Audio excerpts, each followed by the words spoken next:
اگر ہم انسان کی تخلیق کو دیکھیں، انسان کی بنیاد کو دیکھیں کہ انسان کب پیدا ہوا اور کس طریقے سے، کس پروسیس سے گزرتا ہوا اس دنیا کے اندر آیا، اور دنیا کے اندر پروسیس سے گزرتا ہوا یہ کیسے قبر تک جاتا ہے، پھر قبر سے حشر کے میدان میں اٹھے گا، پھر حشر کے میدان سے یہ جنت یا دوزخ کا اس کا معاملہ ہوگا۔ اگر ہم انسان کی تخلیق کو دیکھیں تو اللہ رب العزت نے قرآن کریم میں یہ بات ارشاد فرمائی، الست بربکم، فرمایا اے انسانوں جب تک تم اس دنیا میں نہیں آئے تھے تو تمہاری روحیں ایک اور دنیا کے اندر موجود تھی، وہاں پر کافر کی روح بھی موجود تھی، مسلمان کی روح بھی موجود تھی، بلا تفریق بلا امتیاز وہاں پر جتنے بھی انسان دنیا میں آنے والے ہیں ان کی روحیں وہاں پر موجود تھی۔ تو فرمایا وہاں پر کافر کی بھی روح موجود ہے، وہاں پر یہودی کی روح بھی موجود ہے، عیسائی کی روح بھی وہاں پر موجود تھی، مسلمانوں کے اندر جتنے بھی مسالک ہیں، جتنی بھی ذاتیں، جتنی بھی قومیں ہیں، اللہ نے فرمایا ساری کی ساری روحیں وہاں پر موجود تھی اس دنیا میں آنے سے پہلے۔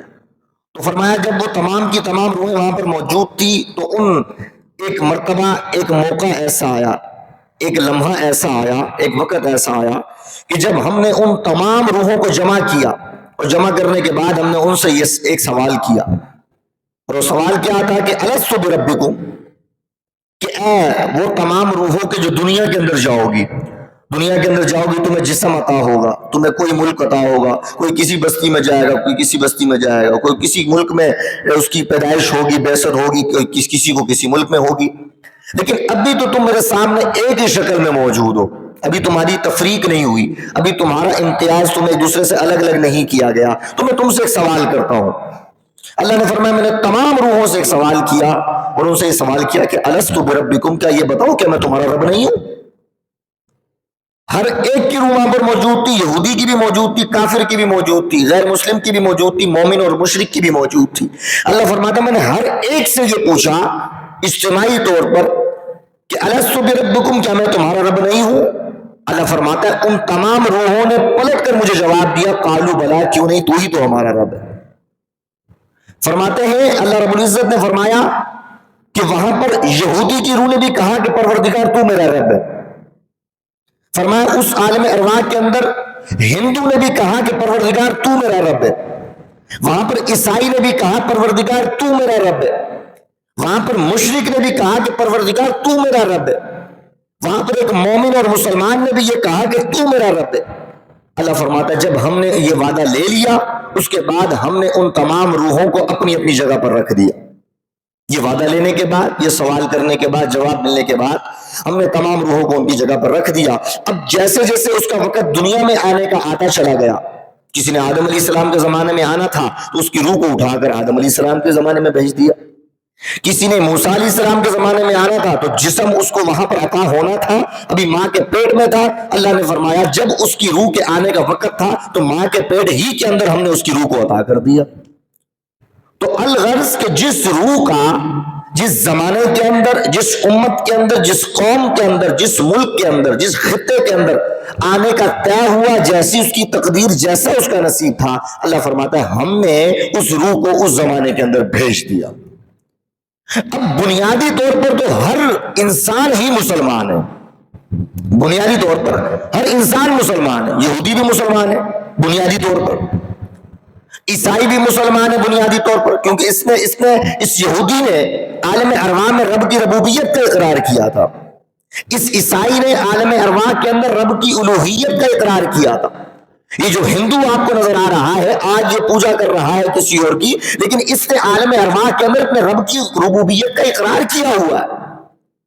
تو جب ہر انسان نے بنیادی طور پر رب کی ربوبیت کا اقرار کیا، اس لیے آقا کریم علیہ السلام نے ارشاد فرمایا کہ ہر انسان، ہر بچہ جب پیدا ہوتا ہے تو وہ فطرت پر پیدا ہوتا ہے، فرمایا وہ اسلام پر پیدا ہوتا ہے، جب وہ پیدا ہوتا ہے تو مسلمان ہوتا ہے، جب وہ پیدا ہوتا ہے تو مومن ہوتا ہے بنیادی طور پر، اگرچہ وہ یہودی کے گھر میں پیدا ہو لیکن پیدا ہوا تو مسلمان پیدا ہو رہا ہے۔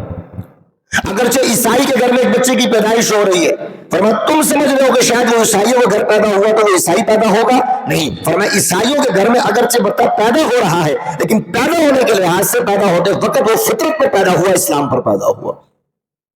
اسی لیے علماء نے یہاں سے مسئلہ نکالا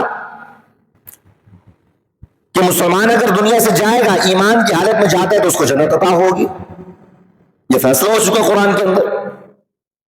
اگر کوئی غیر مسلم یا کوئی ایک مسلمان بھی خدا نخواستہ دنیا سے جاتا ہے اور وہ اسلام بچا کر نہیں جاتا، ایمان کی حالت میں اس کا خاتمہ نہیں ہوتا، تو فرمایا جس کا خاتمہ ایمان پر نہیں ہوگا، اسلام پر نہیں ہوگا، تو اس کو جہنم میں ڈال دیا جائے گا۔ یہ تو فیصلہ ہو چکا۔ لیکن سوال پیدا ہوا وہ بچے کہ جو ابھی نابالغ ہوتے ہیں، جو چھوٹے ہوتے ہیں، چاہے وہ مسلمان کے گھر پیدا ہو یا کسی کافر کے گھر پیدا ہو، تو سوال پیدا ہوا کہ اگر وہ نابالغی کی عمر میں فوت ہو جاتے ہیں تو وہ کہاں جائیں گے؟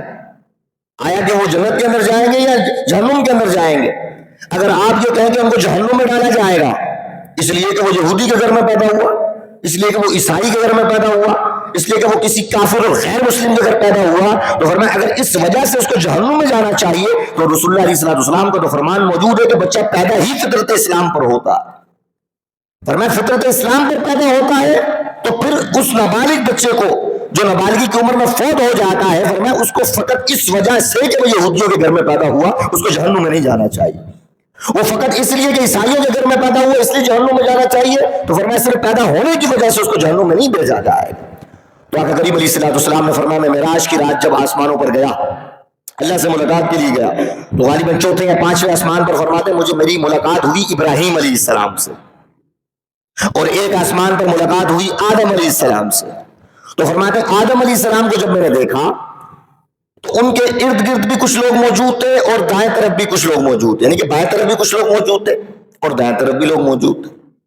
تو آپ جب دائیں طرف دیکھتے تھے آدم علیہ السلام تو بڑے خوش، آپ کا چہرہ بڑا کھل جایا کرتا تھا ان لوگوں کو دیکھ کر، اور فرماتے جب بائیں طرف دیکھتے تھے تو ان لوگوں کو دیکھ کر ان کا آپ کا چہرہ جو ہے بڑا مرجھا جایا کرتا تھا، بڑی کہا جائے کہ وہ نا امیدی کے آثار آپ کے چہرے سے واضح ہو رہے ہوتے تھے۔ اب فرماتے میں نے پوچھا کہ آدم علیہ السلام کیا وجہ، یہ کون لوگ ہیں کہ جن کو دیکھ کر آپ کی کیفیت میں تغیر و تبدیلی آ جاتی ہے؟ تو آپ نے فرمایا جب دائیں طرف دیکھتا ہوں تو یہ وہ لوگ ہیں جو قیامت تک دنیا کے اندر پیدا ہوں گے لیکن فطرت اسلام پر پیدا ہوں گے، اور جب دنیا سے جائیں گے تو ایمان سلامت لے کر جائیں گے۔ فرمایا یہ میری اولاد ہے، یہ اسلام پر مری، ایمان سلامت لے کر دنیا سے گئی، تو اللہ نے ان کو جنتی ہونے کا سرٹیفکیٹ عطا فرمایا۔ فرمایا میں اپنی اس اولاد کو جب جنتی دیکھتا ہوں تو میرا دل خوش ہو جاتا ہے، اور فرمایا اس اولاد کو جو بائیں طرف ہے یہ اس کیٹیگری میں آتے ہیں کہ جنہوں نے نافرمانی کی، اللہ کی حکم عدولیاں کی، جو دنیا سے گئے تو ایمان سلامت لے کر گئے، تو ہے تو میری ہی اولاد، اب جہنم میں جا رہی ہے تو چونکہ میری ہی اولاد ایک فطرتی تقاضا ہے، بشری تقاضا ہے، اس وجہ سے ان کو دیکھ کر مجھے دل کے اندر گرا گزرتی ہے، مجھے تکلیف ہوتی ہے۔ وہیں پر آپ فرماتے جب ابراہیم علیہ السلام سے ملاقات ہوئی تو ابراہیم علیہ السلام کے پاس میں نے بچوں کو دیکھا، آپ فرماتے ایک باغ میں نے دیکھا، میں جنت میں دیکھا ہوگا، فرماتے میں نے ابراہیم علیہ السلام کو دیکھا تو ان کے ارد گرد بچے ہی بچے تھے جن کے ساتھ وہ ان کی پرورش کر رہے تھے، ان کو ساتھ لے کر، ان کے ساتھ بڑا کوئی موجود نہیں تھا۔ تو میں نے پوچھا کہ جد الانبیاء، آپ تو ہمارے دادا ہیں، انبیاء کے دادا ہیں، جد ہے، اور میں جو آپ کو اس کیفیت میں دیکھ رہا ہوں کہ آپ کے ارد گرد صرف بچوں کا ہی ہجوم ہے جنت کے اندر، تو یہ بچے کون ہیں؟ کوئی بڑا آپ کے ساتھ موجود کیوں نہیں ہے؟ تو آپ فرماتے ابراہیم علیہ السلام نے فرمایا کہ اللہ رب العزت نے یہ حکم جاری فرمایا ہے کہ میں تو دنیا سے چلا گیا، ابراہیم علیہ السلام کو کئی ہزار سال ہو گئے دنیا سے گئے، آپ فرماتے کہ اللہ تعالیٰ نے یہ حکم جاری کیا ہے کہ جنت کے اندر میں جس مقام پر ہوں گا میرے پاس کوئی بڑا شخص نہیں آئے گا، کوئی بالغ شخص نہیں آئے گا، بلکہ امت مصطفیٰ کے اندر قیامت تک جو بھی بچہ پیدا ہوگا اور نابالغی کی عمر میں اگر دنیا سے چلا جائے گا، اللہ نے حکم فرمایا کہ اس کی پرورش میں ابراہیم جنت کے اندر اس کی کروں گا۔ تو آپ فرماتے تم جو آپ یہ جو دیکھ رہے ہیں میرے سامنے جو بچے گھوم رہے ہیں، یہ بچے وہ بچے ہیں کہ جو دنیا کے اندر نابالغی کی عمر میں چلے گئے تھے۔ تو یہاں سے علماء نے فرمایا کہ یہاں سے یہ پتا چلا کہ وہ بچے جو پیدا یہودی کے گھر میں ہوئے لیکن نابالغی کی عمر میں دنیا سے چلے گئے، وہ بچے جو عیسائی ہندوؤں کے گھر میں پیدا ہوئے لیکن نابالغی کی عمر میں دنیا سے چلے گئے، علماء فرماتے ہیں اس دلیل سے ہمیں پتہ چلتا ہے کہ وہ سارے بچے جہنم میں نہیں جائیں گے، اس لیے کہ وہ پیدا ہوئے تھے فطرت اسلام پر، ابھی انہوں نے وہ پروسیس دیکھا ہی نہیں, ابھی اس کیٹیگری میں, اس پیریڈ میں وہ داخل ہی نہیں ہوئے کہ جب وہ مکلف ہوتے, جب ان پر قرآن پڑھنا لازم ہوتا, نماز پڑھنا لازم ہوتا. ابھی وہ اس عمر میں نہیں آئے, اس کیٹیگری میں, اس پیریڈ میں نہیں آئے کہ وہ مکلف ہوتے. اس مکلف والی عمر سے پہلے ہی دنیا سے چلے گئے. تو آقا علیہ الصلوۃ والسلام کا فرمان موجود ہے, چونکہ پیدا فطرت اسلام پر ہوئے تھے, تو ایسے تمام بچے ابراہیم علیہ السلام کی معیت میں جنت کے اندر زندگی گزار رہے ہوں گے. تو لہٰذا ہمیں یہ پتا چلا, اس ساری گفتگو سے ہمیں یہ پتا چلا کہ جو بھی دنیا کے اندر انسان پیدا ہوتا ہے بنیادی طور پر وہ مسلمان ہوتا ہے, چاہے وہ یہودی کے گھر میں پیدا ہو, چاہے عیسائی کے گھر میں پیدا ہو, چاہے کسی کے گھر میں بھی کیوں نہ پیدا ہو. اب جو وہ فطرت اسلام پر پیدا ہوا, رسول اللہ نے فرمایا ہر بچہ پیدا ہو رہا ہے فطرت اسلام پر پیدا ہو رہا ہے. اب پیدا ہونے کے بعد اس کا معاشرہ, اس کی قوم, اس کے ماں باپ, اس کے ارد گرد کے لوگ اس کو یہودی بنا دیتے ہیں, عیسائی بنا دیتے ہیں, کافر بنا دیتے ہیں, مشرک بنا دیتے ہیں. یہ اس کے ماں باپ پر ڈیپینڈ کرتا ہے وقت گزرنے کے ساتھ. لیکن ایک وقت آتا ہے کہ پھر وہ خود مکلف ہو جاتا ہے, خود اس کے اندر اللہ نے صلاحیت عقل, ان السمع والبصر والفؤاد, اللہ فرماتا ہم نے اس کو سمع کان عطا فرمائے ہیں, والبصر دیکھنے کی قوت عطا فرمائی ہے, والفؤاد دل دیا ہے, اس سے سوچے غور و فکر کرے. ایسے نہیں عطا کر دی کہ دنیا داری کے اندر لگا رہے. فرمایا ان السمع والبصر والفؤاد, یہ تین چیزیں ہم نے عطا فرمائی ہے. تو فرمایا اس کو غور و فکر کرے, اس کو بروئے کار لائے, یوٹیلائز کرے اس کو, اور اس کو دنیا کے اندر غور و فکر کر کے سوچے سمجھے کہ اس کو پیدا کرنے والا کون. تو فرمایا جب جو ان تین چیزوں کو بروئے کار لائے گا, سننے کی صلاحیت کو, دیکھنے کی صلاحیت کو, اور دل کو استعمال میں لائے گا, فرمایا اللہ تعالیٰ اس کو ایمان کا نور عطا فرمائے گا. غور و فکر کے بعد اس کو پتہ چل جائے گا کہ اس کو پیدا کرنے والی رب کی ذات اللہ ہی ہے. اس لیے فرمایا ان السمع والبصر والفؤاد, ہم نے تین چیزیں عطا فرمائی ہے. کل اولئک کان عنہ مسئولا, ہم پوچھیں گے کہ یہ تینوں چیزیں تم نے کہاں استعمال کی. ایسا نہیں کہ میں یہودیوں کے گھر میں پیدا ہو گیا تو بھائی میرا کیا قصور تھا, میرے ماں باپ نے مجھے یہودی بنا دیا. اللہ فرماتا کان دیے تھے ہم نے تمہیں, ہم نے عقل دی تھی تمہیں, والفؤاد تمہیں دل دیا تھا, غور و فکر کرتے. یہ ساری چیزیں دی اس لیے تھی کہ اس کو استعمال کر کے تمہیں پتہ چلتا کہ کائنات کو پیدا کرنے والا کون ہے. تو لہٰذا یہ کوئی بہانہ نہیں چلے گا کہ میں یہودیوں کے گھر میں پیدا ہوا میرا کیا قصور ہے, میں عیسائیوں کے گھر میں پیدا ہوا میرا کیا قصور ہے, میں ایسے لوگوں کے گھر میں پیدا ہو گیا جو صحابہ کو بھونکتے ہیں میرا کیا قصور ہے, میں ایسے گھر میں پیدا ہو گیا جو اولیاء اللہ کی توہین اور گستاخیاں کرتے ہیں میرا کیا قصور ہے. اللہ فرماتا ہم نے تمہیں آنکھ عطا فرمائی, ہم نے تمہیں عقل عطا فرمائی, ان ساری چیزوں کے بارے میں پوچھا جائے گا. اب یہاں تک بات سمجھ گئے. اب ہمیں یہ معلوم ہو گیا کہ بچہ ہر انسان پیدا ہوتا ہے اسلام پر پیدا ہوتا ہے. بعد میں جا کر غور و فکر کر کے یا ارد گرد کے ماحول سے یا تو یہودی بنتا ہے, عیسائی بنتا ہے, مسلمان بنتا ہے, مشرک بنتا ہے, کیا بنتا ہے. لیکن فطرتی طور پر, بنیادی طور پر, چونکہ عالم ارواح نے اس نے, عالم ارواح کے اندر اس نے اللہ کی ربوبیت کا اقرار کیا تھا پیدا ہوتے ساتھ, جب تک یہ بلوغت کے ایام میں رہتا ہے, بلوغت کے آثار میں, ان ماحول میں رہتا ہے, اس وقت یہ مسلمان ڈکلیئر کیا جائے گا. اب اللہ رب العزت نے جب کسی کو اسلام عطا فرمایا, یہ ایمان ایک نور ہے. بھئی آپ نے کلمہ پڑھا تو آپ کیا سمجھتے, میں نے کلمہ پڑھا تو مجھے فزیکلی کوئی چیز نظر تو نہیں آ رہی, تو مجھے کیا فائدہ ہوا. میں نے کلمہ پڑھا اسلام کا, کلمہ پڑھنے کے بعد مجھے کوئی فزیکلی چیز تو نظر نہیں آئی, کہیں کیا ہوا. اللہ فرمایا, آقا کریم علیہ الصلوۃ والسلام کا ارشاد موجود ہے, فرمایا من قال لا الہ الا اللہ, فرمایا جس بندہ مومن نے, جس انسان نے یہ کہہ دیا کہ لا الہ الا اللہ, فرمایا داخل الجنہ, اللہ اس کو جنت میں داخل عطا فرما دے, اس کا جنت میں داخلہ ہو جائے گا, اتھینٹیکیشن اس کے لیے مل گئی. لیکن آقا کریم علیہ الصلوۃ والسلام کا فرمان یہ موجود ہے کہ جب بندہ مومن کو اللہ نے ایمان عطا فرمایا, یہ عطا تو فرما دیا, لیکن اب اس ایمان کو مرتے دم تک بچا کے رکھنا یہ بندہ مومن کا کام ہے. اس لیے آقا کریم علیہ الصلوۃ والسلام کا فرمان موجود ہے کہ مومن, ایک مسلمان کے بارے میں یہ بات ارشاد فرمائی شرابی کے بارے میں, فرمایا جب شرابی شراب پی رہا ہوتا ہے تو یہ عمل بد ہے, گناہ کبیرہ, حرام کام ہے. آقا کریم علیہ الصلوۃ والسلام نے ارشاد فرمایا جب شرابی شراب پی رہا ہوتا ہے تو اللہ تعالیٰ اس کے وجود کے, اس کے دل کے اندر سے ایمان کو نکال کر اس کے سر پر کھڑا کر دیتا ہے. فرمایا جب وہ شراب پی رہا ہے اس کے اندر ایمان نہیں ہے, اس کا ایمان اس کے اندر سے نکل گیا صاحبان کی طرح, ایک چھت کی طرح, رسول اللہ نے فرمایا بادل کی طرح اس کے سر پر آ گیا. جب وہ شراب کے عمل سے نکل جائے گا, رسول اللہ نے فرمایا اب اس کا ایمان اس کے اندر واپس آ جاتا ہے. فرمایا زانی جب زنا کر رہا ہوتا ہے, رسول اللہ نے فرمایا اس کا ایمان اس کے دل سے نکال کر اللہ اس کے وجود سے باہر کر دیتا ہے. فرمایا جب اس عمل سے وہ فارغ ہوتا ہے تب اللہ تعالیٰ اس کے وجود کے اندر ایمان کو داخل فرماتا ہے۔ الغرض کہ کوئی بھی ایسا گناہ کبیرہ کا عمل ہو، کوئی بھی ایسی نافرمانی حکم عدولی کا عمل ہو، رسول اللہ نے فرمایا جس وقت اس عمل کے اندر وہ پروسیس میں چل رہا ہوتا ہے اس کے دل سے اللہ تعالیٰ ایمان کا نور نکال لیتا ہے۔ اب یہاں پر میں کہتا ہوں ذرا ٹھنڈے دماغ سے اپنے محاسبہ کر کے اپنے دل کے اندر یہ بات سوچیں کہ خدا نہ خواستہ کبھی ایسا ہو کہ ہم اس پروسیس کے اندر چل رہے ہوں اور رسول اللہ کا فرمان موجود ہے کہ جن کی زبان سے خود خدا بولا کرتا ہے، رسول اللہ کا فرمان موجود ہے جب بندہ مومن ایسے کسی عمل کے اندر سرزد ہوتا ہے یا اس پروسیس کے اندر چل رہا ہوتا ہے اس کا ایمان نکل جاتا ہے۔ میں کہتا ہوں غور و فکر کریں اور ڈرے اس وقت سے کہ جب کوئی مومن بندہ مومن خدا نہ خواستہ کسی ایسے عمل کے اندر سرزد ملوث ہو اور اس وقت اس پر موت طاری ہو جائے۔ مجھے پتا ہے ساری زندگی نمازیں پڑھتے رہے آپ، اس اسلام پر اس ایمان پر جو ہمیں گھٹ بھی نہیں ملا اس پر فخر کرتے رہے اور اللہ تعالیٰ نے ہمیں ایمان عطا فرمایا، سجدہ شکر کرتے رہے کہ اللہ نے ہمیں مومن بنایا، لیکن ساتھ خدشات بھی بتائے کہ اگر تم یہ عمل کرو گے اس لمحے تمہارے دل کے اندر سے ایمان نکل جائے گا، تمہارے وجود کے اندر ایمان کا کوئی ذرہ باقی نہیں رہے گا، کوئی روشنی باقی نہیں رہے گی۔ میں کہتا ہوں اپنا محاسبہ کریں کہ ہم دن کے اندر، ہم ہفتوں کے اندر، ہم مہینوں کے اندر، سالوں کے اندر کئی بار ایسا ہوتا ہے کہ کئی بار ایسے معاملات کے اندر، ایسے افعال اور کردار کے اندر ملوث ہوتے ہیں کہ جب ہمارا ایمان ہمارے وجود سے چھینا جا چکا ہو تو ہمیں ڈرنا چاہیے وہ کام کرتے وقت کہ یار اس وقت اگر ہم کام کر رہے ہیں رسول اللہ کا فرمان ہے ایمان نکل گیا، آپ شراب پی رہے ہیں آپ کو یاد ہونا چاہیے میرے دل سے ایمان نکل چکا ہے، اس وقت موت آ جائے آپ کا کیا حال ہوگا؟ کہاں گئی آپ کی نمازیں؟ کہاں گئی آپ کے عمرے اور حج؟ کہاں گئی آپ کا وہ مال خرچ کرنا؟ آپ زنا کے کام میں ملوث ہیں، اس وقت رسول اللہ کا فرمان یاد رکھیں کہ جب آپ اس کام میں ملوث ہیں آپ کے ایمان سے، دل سے ایمان کا نور نکل چکا ہے، اگر اس وقت موت طاری ہو گئی تو آپ کا حال کیا ہوگا؟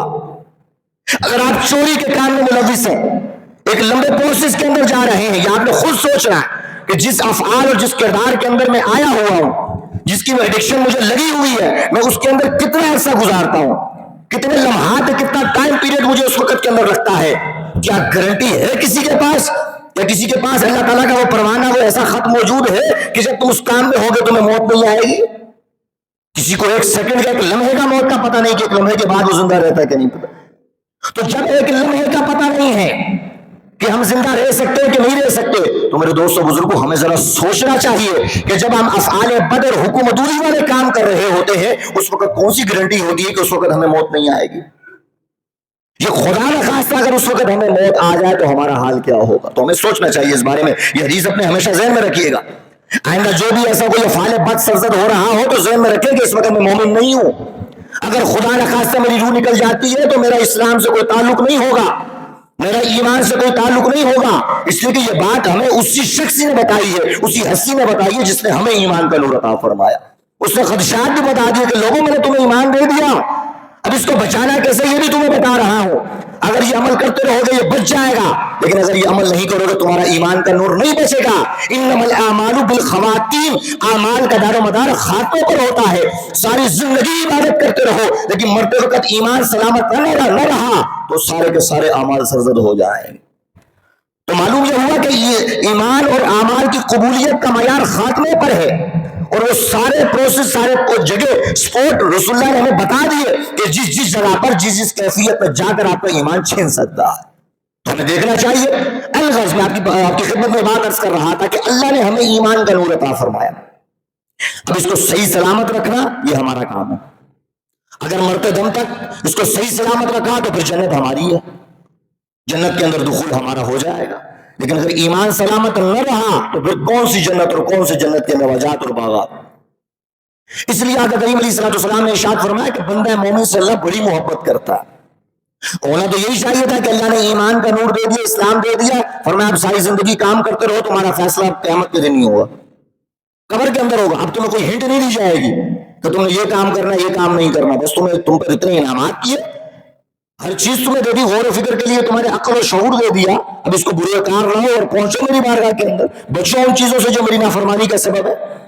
لیکن ایسا نہیں ہوا۔ آقا کریم علیہ الصلوۃ والسلام نے ارشاد فرمایا جب انسان کو اللہ نے پیدا فرمایا تو فرمایا وَكَانَ الْإِنسَانُ ظَلُومًا جَهُولًا، ظلومًا جہولا کا لفظ ہے، فرمایا انسان جو ہے بڑا بھلکڑ ہے، یہ بھول جاتا ہے. آج کی بات ہوتی ہے کل بھول جاتا ہے. اچھی سب سے بڑی مثال میں نے آیت آپ کی خدمت میں عرض کی. اللہ نے فرمایا الستو بربکم، تمام روحوں سے میں نے پوچھا تھا میں تمہارا رب ہوں کہ نہیں؟ تمام نے جواب دیا میں تمہارا رب ہوں. میں آپ سے پوچھتا ہوں آپ کو یاد ہے کہ نہیں؟ کون ہے ایسا خوش نصیب جو کہے کہ مجھے یاد ہے اللہ نے میرے سامنے ایسے پوچھا تھا میں نے جواب دیا تھا؟ انکار کر نہیں سکتے. قرآن کے اندر آیا. اللہ کا قرآن کا جھٹلائیں گے؟ مسلمان ہی نہیں رہتا بندہ، مومن ہی نہیں رہتا. تو اللہ فرما رہا ہے کہ تم سب سے میں نے پوچھا تھا کہ میں تمہارا رب ہوں کہ نہیں؟ تم سب نے کہا کہ ہاں تو ہمارا رب ہے. آپ سے پوچھا، مجھ سے پوچھا، ہر ایک انسان سے پوچھا. تو ذرا غور کریں اپنے اوپر، ہمیں یاد کیوں نہیں آ رہا کہ وہ کون سے وقت تھا، اللہ نے کن الفاظ میں پوچھا تھا، وہ کیفیت کیا تھی، وہ کیا معاملات تھے، وہ جگہ کون سی تھی، کون تھا ہمارے ساتھ، کس کی روح ہمارے ساتھ کھڑی ہوئی تھی ہمیں پتا ہو. ابھی تو آپ کو پتا چل جاتا ہے ہمارے ارد گرد کون بیٹھا ہوا. تو اس وقت کیوں یاد نہیں آ رہا کہ میرے ساتھ یہ بیٹھا تھا، اس وقت میرے ساتھ اس کی روح موجود تھی؟ یہ نہیں پتا چل رہا. وجہ کیا ہے؟ وَقَالَ الْإِنسَانُ ظَلُومًا جَهُولًا. اللہ نے فرمایا انسان جو بڑا بھڑکڑ ہے یہ بھول جاتا ہے. آج کی بات ہوگی کل بھول جائے گا، صبح کی بات ہوگی شام کو بھول جائے گا. اللہ نے فرمایا اب میں نے اس کو ایمان کا نور عطا فرما کے ایک چیز نور تو عطا فرما دیا، لیکن اب اس نور کو اس نے برقرار کیسے رکھنا ہے یہ تو بھڑکڑ ہے، بھول جاتا ہے. اس کو ایمان دے دیا ساری زندگی کہاں یاد رہے گا؟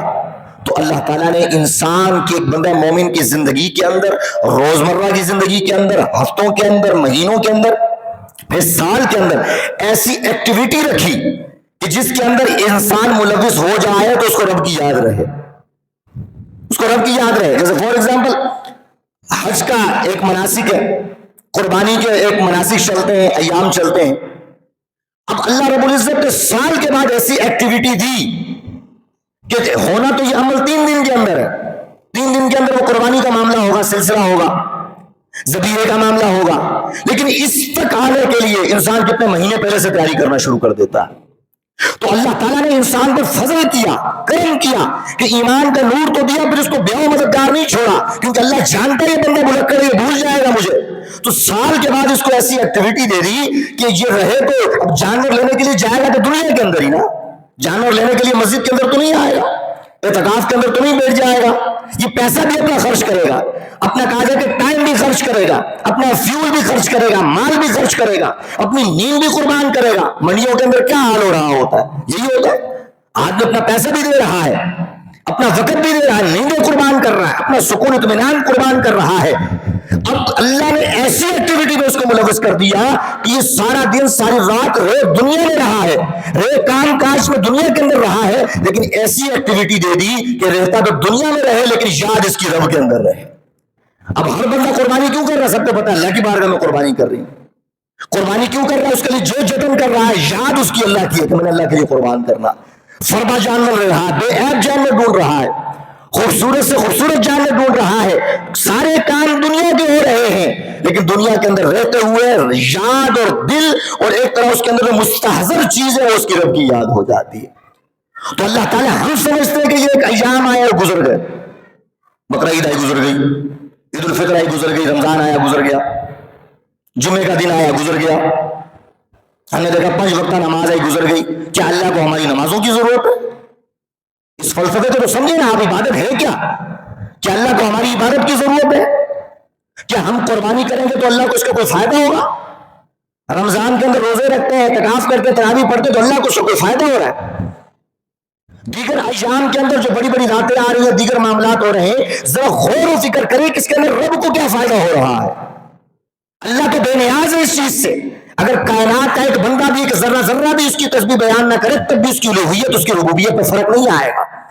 تو جب فرق نہیں آئے گا تو اللہ نے ہم پر لازم کیوں قرار دیا کہ تم نے 5 وقت میں نماز لازمی پڑھنی ہے، تم نے جمعے کے دن آ کر ضرور نماز پڑھنی ہے اجتماعی صورت میں، تم نے قربانی کے ایام آئیں گے لازمی قربانی کرنی ہے، حج اور عمرے کے ایام آئیں گے، مناسک آئیں گے، تم نے لازمی قرار دینا ہے اس چیز کو. تو پروردگار تجھے تو اس کا فائدہ ہی نہیں ہو رہا، تو ہم پر اس چیز کو اتنا لازم قرار دینے کا کیا فائدہ؟ اس میں کیا فلسفہ ہے؟ اس میں کیا حکمت ہے؟ اللہ نے فرمایا مجھے پتا ہے کہ انسان بڑا بھلکڑ ہے، میں نے سال کے اندر، دن کے اندر، ہفتوں کے اندر اس کو ایسی ایکٹیویٹی کے اندر شامل کر دیا ہے کہ اگر سے یہ دنیا کے اندر رہتا ہے، لیکن جب یہ ایکٹیویٹی کا معاملہ ہوگا یہ رب کی بارگاہ میں آئے گا، اس کا کنیکشن اس کے رب کے ساتھ جڑا رہے گا. اب 5 وقت کی نماز، ساری رات میں کون سی نماز فرض ہے؟ آپ دیکھیں مثال کے طور پر فجر کے بعد آپ نماز پڑھتے ہیں، سارا دن کام میں رہتے ہیں، ظہر کا وقت کتنے گھنٹوں کے بعد آتا ہے؟ ظہر کی نماز پڑھتے ہیں، عصر کا وقت بہت گھنٹوں کے بعد آتا ہے، اس کے بعد عصر مغرب اور عشاء فوراً کم اس میں وقت ہوتا ہے، کیونکہ ان اوقات میں انسان کیا کر رہا ہوتا ہے؟ صبح فجر پڑھی اس کے بعد سارا دن وہ کام میں مشغول ہو جائے گا، 12-1 بجے کا ٹائم آئے گا تو اس کا ذہن، اس کا ساری توجہ پیک پر ہوگی اپنے کام کے اندر، اس کام کے اندر وہ بھول جائے گا دنیا کیا تھی، گھر والوں کو بھول جائے گا، تو جب دنیا کو بھول جائے گا تو پھر رب کو بھی بھول جائے گا۔ تو اللہ نے فرمایا فجر پڑھی اس سے اس کا کنیکشن میرے ساتھ جڑ گیا تھا، اب یہ کام کاج میں اتنا مشغول ہو گیا کہ اب اس کو یاد نہیں رہا کہ رب کہاں ہے، لین دین کے اندر، دکانداری کے اندر یہ بھول گیا کہ رب کو اب یاد رکھنا ہے۔ اچانک سے ظہر کے وقت اس کو رب کی یاد آ گئی، رب کے اذان کی آواز آئی، فرمایا یہ مسجد کے اندر آیا، وہ جو بھولا ہوا تھا وہ سبق پھر اس کو رب کی بارگاہ میں یاد ہو گیا۔ اب رات کا وقت ہوا فور ایگزامپل، تو رات میں عشاء کے بعد فجر تک بہت زیادہ وقت ہے، اس ٹائم پہ کیا ہوتا ہے؟ انسان کے آرام کا وقت ہوتا ہے، ہونا تو یہ چاہیے تھا کہ ایک نماز 12 بجے فرض ہوتی، دوسری کا ٹائم 2 بجے ہوتا، تیسری کا ٹائم 3 بجے ہوتا، ایسا نہیں ہوا، کیونکہ جب انسان مشغول ہوتا ہے آرام کے اندر تو پھر وہ کسی کو یاد نہیں رکھتا، تو اللہ نے فرمایا دن کے اندر، یہ دنیا کے اندر مشغول ہوگا، حلال و حرام کی تمیز بھول جائے گا، رب کی فرما برداری اور اس کی نافرمانی کو بھول جائے گا، رضا اور ناراضگی کو مد نظر رکھنا بھول جائے گا، دنیا میں اس قدر مشغول ہو جائے گا، تو اس کو یاد کرانے کے لیے کچھ تو ایسی ایکٹیویٹی رکھنی چاہیے کہ جب ایکٹیویٹی کا معاملہ آئے تو اس مشغولیت کے اندر ہوتے ہوئے بھی اس کو اپنا رب یاد آ جائے، اس کو اپنے رب کی یاد آ جائے، اس کو رب کا خوف آ جائے، رب کی محبت یاد آ جائے۔ تو فرمایا ساری عبادتیں انسان پر فرض اس لیے کی ہے، اس سے اللہ کو کوئی فائدہ نہیں ہوگا، بلکہ ان تمام پر عمل کرنے کی وجہ سے جو رب نے اس کو ایمان کا نور عطا فرمایا ہے، اگر ان پروسیس سے گزرتا رہے گا ایمان سلامت لے کر دنیا سے چلا جائے گا۔ تو لہٰذا ہم نے اس کو کیا سمجھ رکھا؟ ابھی بقرہ عید کا سیزن چل رہا ہے، بقرہ عید کی ہم نے سوچا ایک ایام تھے کہ رسومات تھی، گزر گئی، اس کے بعد پھر کوئی ایام آئیں گے، ہم رسوم اور رسومات کے تحت لے کر اس کو چل رہے ہیں، جبکہ اس کی حقیقت، اس کا فلسفہ، اس کی اصلیت کچھ اور ہے۔ رب ہماری عبادتوں کا محتاج نہیں ہے، بلکہ ساری چیزیں ہمارے لیے ہیں کہ جب ہم ان کے ساتھ جڑ جاتے ہیں، رب کی یاد میں رہتے ہیں، اس کنیکشن کے اندر لگے رہتے ہیں، اس کی بشارت ہے کہ اللہ تعالیٰ ہمارا ایمان سلامت رکھے گا۔ اب قربانی کے ایام ہر شخص قربانی کر رہا ہے، مجھے یاد آتا ہے آقا کریم علیہ الصلوۃ والسلام کی قربانی کیا کرتے تھے، ہماری قربانی کرنے میں اور رسول اللہ کی قربانی کرنے میں تو زمین و آسمان کا فرق ہوا، اس سے بھی زیادہ فرق ہوا۔ مجھے وہ حدیث یاد آتی ہے، بڑی پیاری ہے، کہ آپ دیکھیں کہ رسول اللہ کا مقام و مرتبہ کتنا ہے۔ آج آپ جانور ذبح کرتے ہیں، اس سے پہلے کیا کرتے ہیں؟ باندھتے ہیں اس کو، کوئی بھاگ نہ جائے، کتنے ہمیں تیز ایسے سین نظر آ رہے ہوتے ہیں جو خطرناک قسم کے ہوتے ہیں، جانور بدک گیا، اس طرح کے معاملات ہو رہے ہوتے ہیں، مطلب پورے جتن کیے جاتے ہیں کہ جانور تکلیف یعنی کہ نہ پہنچا سکے، اس کو آرام سے ذبح کیا جا سکے، اس کے لیے باندھا جا رہا ہے، اس کے لیے جگہ مقرر کی جا رہی ہے، پروفیشنلوں کو بلایا جا رہا ہے، سارے معاملات ہو رہے ہیں، پھر جا کر وہ جانور ذبح ہوتا ہے، ایسے چھری پھیرنے نہیں دیتا۔ قربانی کے جانور کو دیکھیں، کسی اور کو دیکھ لیں کہ ہاتھ میں چھری اور پتہ ہوگا یہ گردن جا رہی ہے، یہ جان جا رہی ہے، کون جانور ہے، کون سی ایسی مخلوق ہے جو اپنی جان نہیں بچائے گی؟ یہ ہماری دنیا کا حال ہے، لیکن اس چشم افلاک میں، اس آسمان میں وہ منظر بھی دیکھا کہ جب امام الانبیاء علیہ الصلوۃ والسلام نماز سے فارغ ہوئے، صحابہ فرماتے ہم دیکھتے ہیں قربان گاہ کے اندر رسول اللہ علیہ الصلوۃ والسلام حاضر ہوئے اور قطار در قطار اونٹ آپ کی خدمت میں پیش تھے قربانی کے لیے۔ آپ فرماتے ہیں ہم جب جانور ذبح کرتے ہیں تو اس کو باندھنا پڑتا ہے اور اس کے ساتھ کچھ معاملات کیے جاتے ہیں تاکہ جانور بدک نہ جائے۔ آپ فرماتے، صحابہ فرماتے خدا کی عزت کی قسم ہم دیکھتے تھے جب آقا کریم علیہ الصلوۃ والسلام وہ آلہ جو تھا، چھری جو تھی، وہ تلوار تھی، جب وہ ہاتھ میں لے کر قربان گاہ کے اندر آئے تو ہم کیا دیکھتے تھے؟ وہ جو اونٹوں کی قطار در قطار بنے ہوتی تھی، صحابہ فرماتے ہمارا مشاہدہ تھا، ہم دیکھتے تھے کہ جانور ایک دوسرے سے لڑ کر ایک دوسرے سے آگے بڑھ کر مصطفیٰ کے قدموں میں آ رہے ہوتے تھے۔ فرمایا ہم دیکھتے تھے کہ ایک اونٹ دوسرے سے آگے بڑھ کر قدم مصطفیٰ میں آ رہا، اس کو باندھنے کی ضرورت نہیں پڑ رہی۔ یہ کیا وجہ تھی؟ تو میں نے کہا بات یہ ہے کہ قربان ہونے کے لیے جب سامنے کوئی دوسرا شخص ہو تو آدمی کتراتا ہے، مخلوقات کتراتی ہیں، لیکن جب جانور نے بھی دیکھا کہ آج مصطفیٰ کے ہاتھوں قربان ہونا ہے تو فرمایا کائنات میں سب سے بڑا مقام ہے ہی یہ تھا کہ مصطفیٰ کے ہاتھوں قربان ہوا جائے۔ تو فرماتے ہم دیکھتے ہیں صحابہ ایسے آتے ہیں، وہ سارے قربان گاہ میں اس طرح معاملات ہوا کرتا تھا۔ پھر یہ کیسے نہ ہو، اور یہ کیسے نہ ہو؟ جانوروں کی بات چلے وہ تو بے عقل ہوتے ہیں، ان کے اندر تو شعور نہیں، آپ صحابہ کی بات کریں، ابو بکر صدیق کی بات کریں، وہ کوئی عام انسان، فاروق اعظم کی بات کریں، کیا وہ عام انسان؟ ان کی عقل، ان کی فراست، کیا وہ عام انسان تھے جو کسی کی باتوں میں آ سکتے تھے؟ حضرت عثمان غنی، خالد بن ولید، مطلب ان کو ہم نے کوئی عام انسان سمجھا کہ جن کو باتوں میں لایا جائے اور باتوں میں لایا جائے، ایسا نہیں تھا. یہ اپنے وقت کے سردار ہیں. پورا مکہ، پورے لشکر ان کی کمان پر چلتا ہے. یہ عقل کے اس صلاحیت پر فائز ہیں، عقل کے اس لیول پر پہنچ چکے ہیں کہ جو ان کو متاثر نہیں کر سکتا. لیکن جہاں پر متاثر کیسے ہو رہے ہیں؟ چہرے مصطفیٰ کو دیکھ کر متاثر ہو رہا ہے. فاروق اعظم جان قربان کر رہے ہیں، کیوں؟ چہرے مصطفیٰ کو دیکھ کر. ابوبکر صدیق اپنی جان کو قربان کر رہے ہیں، مال، جان، اولاد، ہر چیز قربان کر رہے ہیں. کس لیے؟ فرمایا چہرے مصطفیٰ کو دیکھ کر. معراج کا واقعہ مجھے یاد آتا ہے، جب واپس لوٹے تو وہ جہل، وہ سارے کفار آئے اور آ کر کہا کہ رات کے تھوڑے سے حصے کے اندر کا اتنا لمبا سفر ہو سکتا ہے؟ فرمایا ایسا ہو ہی نہیں سکتا، یہ تو ناممکن ہے. اتنا بڑا سفر کیسے ہو سکتا ہے؟ 2 مہینے کا غالباً سفر بیت المقدس کا، پھر ایک آسمان سے دوسرے آسمان کا سفر 5000 سال کا. 7 آسمان ہوئے، آنے جانے کا لگائیں 35,000 سال کا سفر. پھر دنیاوی طور پر دیکھا جائے تو زمینی سفر 2 مہینے کا. کہا کہ یہ سفر چند لمحوں میں ہو سکتا ہے؟ ابوبکر صدیق نے کہا یہ تو ناممکن ہے کہ چند لمحوں میں اتنا لمبا سفر کیسے ہو سکتا ہے؟ فرمایا اس پر قائم ہونا، کیونکہ یہ دعویٰ تمہارے نبی نے کیا ہے، تمہارے مصطفیٰ نے کیا ہے.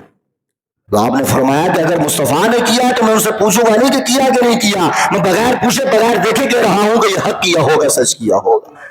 تو یہ کیوں ہوا؟ یہ اس لیے ہوا کہ چہرے مصطفیٰ کا مقام تھا.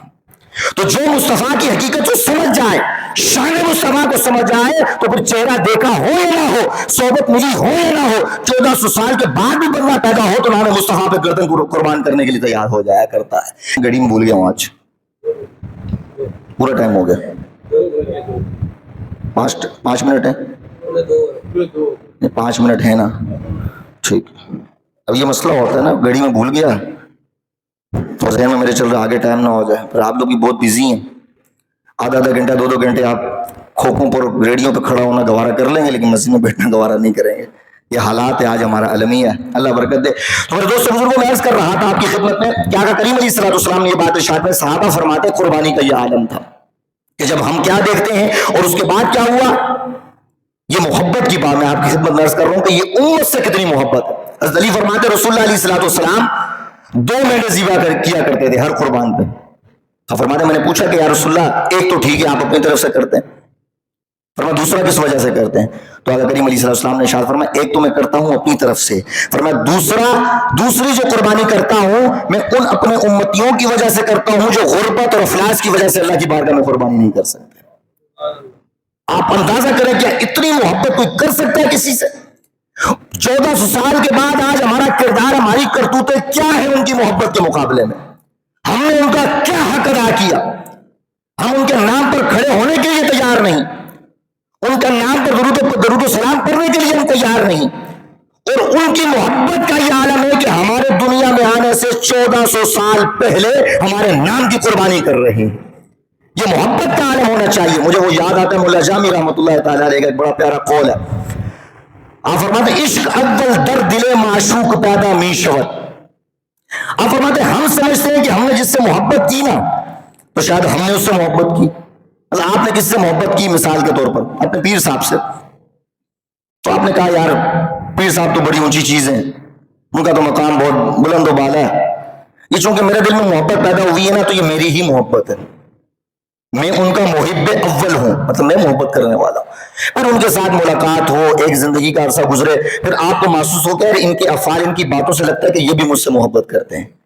تو پھر آپ کے ذہن میں کیا آئے گا کہ محبت کرنے میں محب اول میں تھا اور محب ثانی دوسری محبت پھر انہوں نے کی. ہمارے ذہنوں میں یہ مولا جامی فرماتے عشق اول در دل معشوق پیدا می شود. آپ فرماتے کبھی بھی تم کسی شخص سے اس وقت تک محبت کر ہی نہیں سکتے جب تک اس کے دل میں اللہ تمہاری محبت پیدا نہ کرتے. اس لیے آپ فرماتے کہ آج جو ہمیں مصطفیٰ سے محبت ہے، یہ بات میں نے بہت پہلے بھی آپ کی خدمت میں عرض کی تھی کہ آج اگر ہم اس کے مصطفیٰ میں اپنی جانیں قربان کرنے کا جذبہ رکھتے ہیں، اپنی اولادوں کو قربان کرنے کا جذبہ رکھتے ہیں، مال قربان کرتے ہیں، ان کے نام کی محفلیں لنگر بانٹ رہے ہیں، ان کے نام کی محفلوں میں جھوم رہے ہیں، ان کی نعتیں سن کے، ان کی شانیں سن کے جھوم رہے ہیں، تو ہم سمجھتے ہیں وہ تو 1400 سال پہلے چلے گئے، پتہ نہیں ان کو پتا تھا کہ نہیں پتا تھا. ان کو کیا پتا آج ہم محبت کر رہے ہیں تو اللہ نے مجھے یہ محبت عطا کی، یہ میرا کمال ہے. یہی ہمارے دلوں میں آتا ہے. آپ فرماتے ہو خدا کی عزت کی قسم 1400 سال پہلے اگر مصطفیٰ تم سے محبت نہ کرتے آج تمہارے دل میں ان کی محبت پیدا ہی نہ ہوتی. تو فرمایا آج جو تم ان سے محبت کر رہے ہو، ان کے نام پر کٹ مرنے کا جذبہ تمہارے دلوں میں موجود ہے، مال قربان کرنے کا جذبہ تمہارے دلوں میں موجود ہے، وہ فرمایا تمہارا کمال نہیں ہے، یہ کمال بھی مصطفیٰ کا ہے، اس لیے کہ تمہاری محبت پہلے مصطفیٰ کے دل میں آئی، اس کے صدقے ان کی محبت اللہ نے تمہارے دلوں میں ڈال دی۔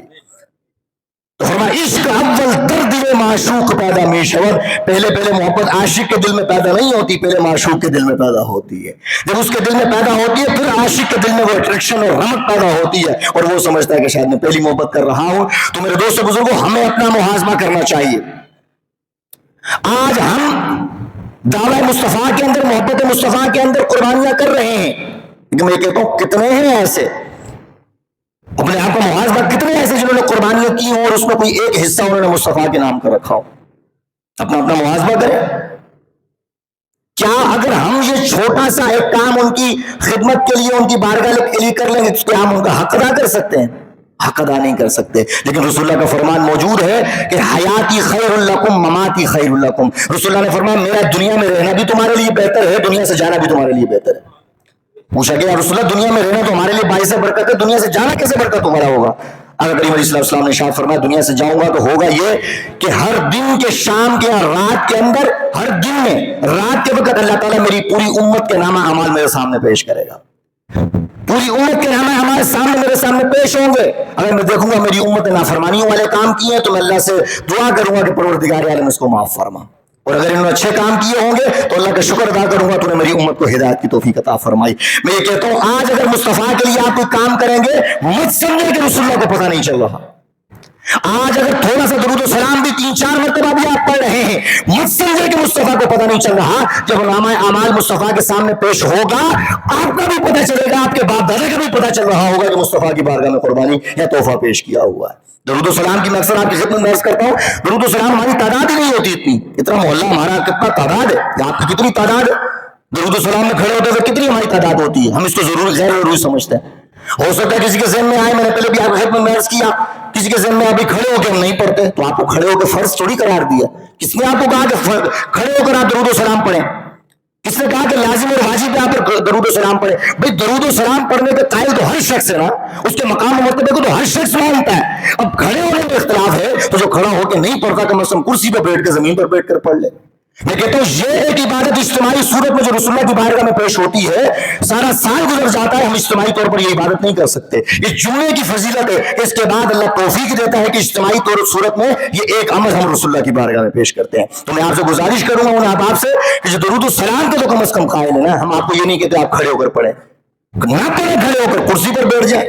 نماز جو فرض ہے، قیام فرض ہے، جب وہ نہیں پڑھے ہو سکتے ہمارے بزرگ بیٹھ کر نماز پڑھ رہے ہیں، ان کو آج تک ہم نے کچھ نہیں کہا۔ جب فرض چیز ساقط ہو سکتی ہے طبیعت کی وجہ سے تو ایک مستحب اور سنت چیز تو بدرجہ اولا ساقط ہو سکتی ہے، تو لہٰذا درود و سلام کو نہ چھوڑا کریں۔ جب آپ عشق مصطفیٰ میں ڈوب کر آقا کریم علیہ السلام کی بارگاہ میں درود و سلام پڑھیں گے اور وہ بھی اجتماعی صورت میں، خدا کی عزت کی قسم جب یہ نامہ اعمال حضور کی بارگاہ میں پیش ہوگا حضور کتنے خوش ہوں گے، کتنے خوش ہوں گے۔ تو یہ خوش ہماری وجہ سے ہو، ہماری اس سے بڑا مقام و مرتبہ کیا ہے، ہمارے لیے اس سے بڑا اعزاز کیا ہے؟ رب